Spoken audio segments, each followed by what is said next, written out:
Halo, apa kabar rekan-rekan semuanya? Selamat datang di soal dan pembahasan uji kompetensi D3 ATLM lengkap tahun 2023. Pada video kali ini kita akan membahas khusus untuk uji kompetensi hematologi.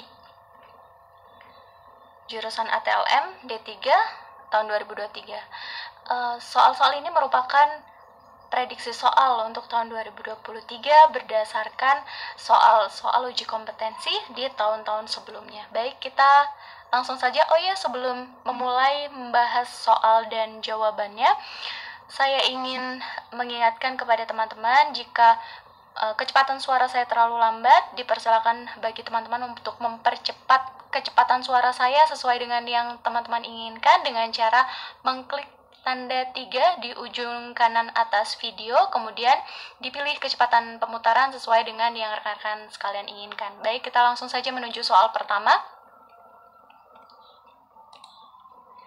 Seorang anak perempuan berusia 7 tahun dengan keluhan demam selama 3 hari. Keluhan diikuti ruam kemerahan pada bagian lengan. Hasil pemeriksaan hematokrit pada penderita ditunjukkan untuk melihat adanya gangguan hemodinamik cairan tubuh akibat kebocoran plasma. Pertanyaan soal, apakah tanda-tanda yang ditemukan sesuai kasus tersebut di atas dari hasil pemeriksaan hematokrit?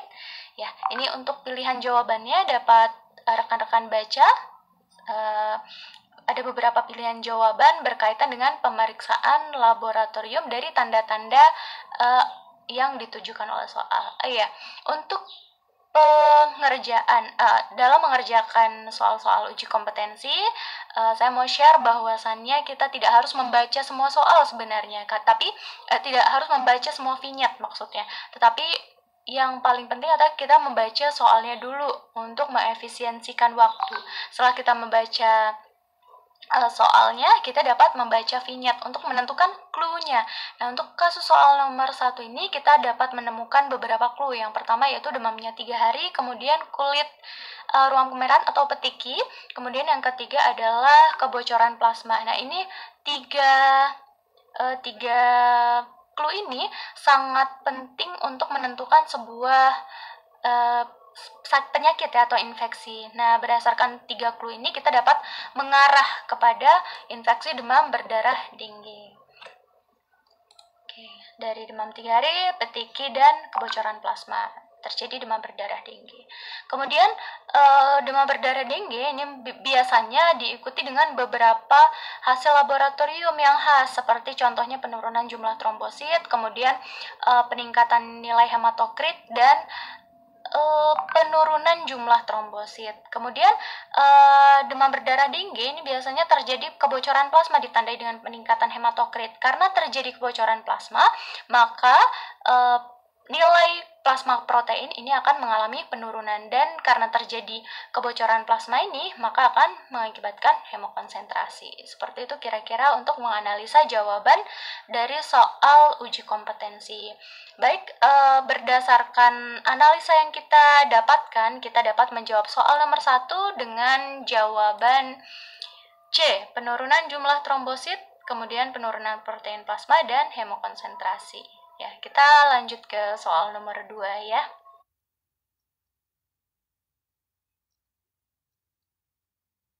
Pada kasus keracunan yang disebabkan oleh flambum atau timbal yang bertanggung jawab untuk memberi reaksi dan dengan jalan mengeluarkan zat kimia.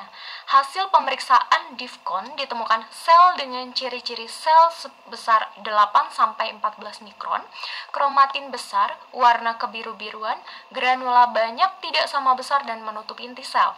Tubuh menunjukkan respon imunitas yang ditunjukkan dengan adanya peningkatan perubahan proporsi leukosit. Baik, clue di soal kali ini adalah kita boleh menghafal ukuran sel, tetapi pada soal-soal uji kompetensi ini dapat diabaikan karena dipastikan ada clue yang lain. Tidak mungkin clue dari soal uji kompetensi hanya 1 clue, tetapi pasti diikuti oleh clue-clue yang lain. Clue yang lain di sini disebutkan bahwa kromatinnya besar, warnanya kebiru-biruan, kemudian granulanya banyak dan tidak sama besar sehingga menutupi inti sel.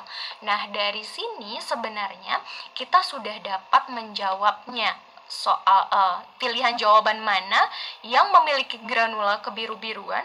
Granula itu yang ini ya, yang ada di sitoplasma, titik-titik yang ada di sitoplasma yang mengelilingi atau menutupi inti. Di sini disebutkan bahwa granulanya kebiru-biruan dan tidak sama besar. Tetapi meskipun di sini kita sudah dapat menentukan jawaban dari soal tersebut, kita akan tetap membahasnya ini sebagai langkah kita untuk tetap belajar dan menggali sebagai persiapan dalam uji kompetensi tahun 2023 ini. Baik, kita akan membahasnya satu persatu. Tetapi sebelum membahas satu persatu dari soal berikut dan pilihan jawabannya, saya ingin mengajak rekan-rekan sekalian, jika ada soal-soal yang perlu dibahas atau link soal yang perlu dibahas, dengan senang hati saya akan membantu rekan-rekan sekalian untuk membahas mungkin di video selanjutnya, atau jika soalnya hanya 1-2 mungkin kita bisa bahas di komentar. Kita lihat saja nanti seberapa banyak dan seberapa menariknya soal untuk dibahas di video berikutnya mungkin. Ya, oke, kita bahas ya tadi bahwa Difkon itu ada 6 jenis, yaitu basofil, eosinofil, limfosit, monosit, kemudian neutrofil segmen dan neutrofil batang atau neutrofil stop. Ya, kita bahas satu persatu ya. Tadi dari pilihan jawaban A, kita nggak perlu sebenarnya untuk menentukan berapa besar ukuran dari sebuah sel leukosit, tetapi kita dapat menentukan ciri-ciri secara general bahwa ini adalah sel monosit. Dari mana kita tahu bahwa yang pertama, sel monosit ini adalah sel yang paling besar dari seri Difkon lainnya, kemudian memiliki inti yang berlipat atau berbentuk seperti kacang, dan biasanya intinya tidak teratur. Pada umumnya ciri yang paling khas adalah intinya berlipat. Kemudian sitoplasmanya abu-abu atau kebiruan. Yang paling penting ini adalah sel yang paling besar. Kemudian untuk fungsinya sebenarnya monosit ini adalah sel yang dapat berubah menjadi makrofag ya, dan bermigrasi saat terjadi peradangan menuju lokasi infeksi. Dan juga monosit ini dapat memfagosit bakteri. Kemudian yang pilihan jawaban B, ini adalah neutrofil segmen. Ciri yang paling khas dari neutrofil segmen ini adalah terdiri dari beberapa lobus. Pada neutrofil segmen yang normal, lobus-lobusnya ini terdiri tidak lebih dari 5 lobus dan dipisahkan oleh benang kromatin. Ini dapat dilihat ya rekan-rekan bahwa ini adalah lobus, dan di sini dapat dilihat benang kromatin yang menghubungkan beberapa lobus. Ini sangat tipis sekali. Ini adalah ciri neutrofil segmen, bahwa lobusnya itu dipisahkan oleh benang kromatin, dan bentuk selnya ini bulat atau oval, kemudian sitoplasmanya pink atau ungu. Neutrofil segmen ini terlibat dalam pertahanan tubuh terhadap infeksi dan peradangan dan merupakan sel pertama yang muncul ketika terjadi infeksi. Oke, next kita lanjut ke pilihan jawaban yang ketiga, C. Ya, ini adalah eosinofil. Ciri khas dari sel ini adalah memiliki granula berwarna orange kemerahan yang berada di sekitar inti. Ini granulanya ya, bulat-bulat berwarna orange kemerahan dan berada di sekitar inti dan tidak menutupi inti. Jadi inti tetap terlihat. Kemudian intinya berlobus. Ini sama seperti sel neutrofil segmen tadi, tetapi biasanya neutrofil segmen itu lobusnya ada beberapa, dan biasanya eosinofil ini lobusnya rata-rata hanya 2 gitu, dan disambungkan oleh benang kromatin sama seperti leukosit segmen tadi, neutrofil segmen tadi. Tetapi yang paling khas adalah granulanya berwarna orange kemerahan. Nah, fungsinya adalah yang paling spesifik adalah respon alergi dan melawan berbagai jenis bakteri Dan yang paling penting adalah infeksi parasit, contohnya cacing. Jadi ketika terjadi infeksi kecacingan, maka eosinofil ini akan meningkat jumlahnya.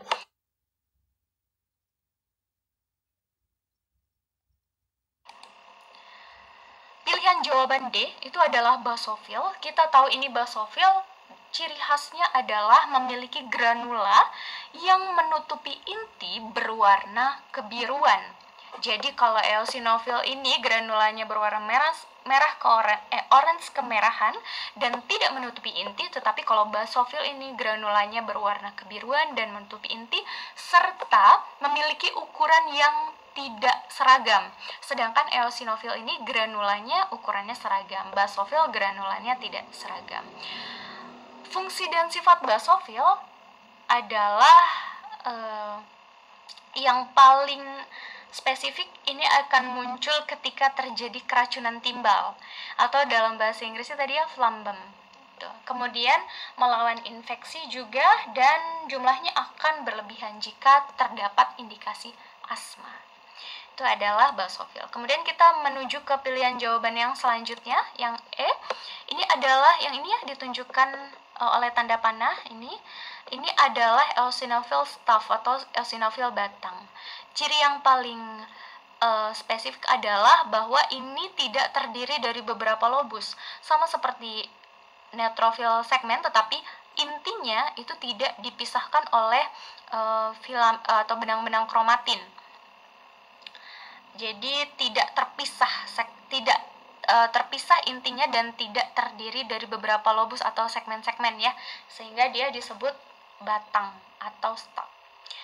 Fungsi dari neutrofil batang ini adalah pertahanan tubuh terhadap infeksi dan peradangan.